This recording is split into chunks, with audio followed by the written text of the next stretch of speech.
Prezident ijtimoiy himoyaga muhtoj aholi qatlamini qo'llab-quvvatlashga doir muhim qarorni imzoladi. Qarorga ko'ra, ehtiyojmand oilalarga gaz va elektr energiyasi iste'moli uchun kompensatsiya to'lab beriladi. Kompensatsiya muddati 2025-yil 1-maydan 2027-yil 1-aprelgacha amal qiladi.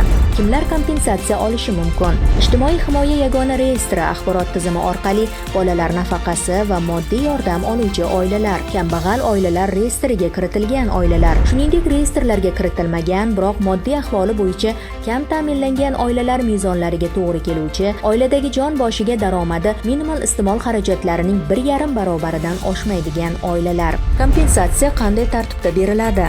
Oyiga bazaviy me'yor, ya'ni 200 kWh-dan oshgan elektr energiyasining 150 kWh qismiga, tabiiy gaz iste'moli uchun esa isitish mavsumida oyiga bazaviy me'yor, ya'ni 500 kub metrdan 250 kub metrgacha, boshqa davrlarda oyiga bazaviy me'yordan 150 kub metrgacha ortiq foydalanilgan qismi uchun kompensatsiya beriladi.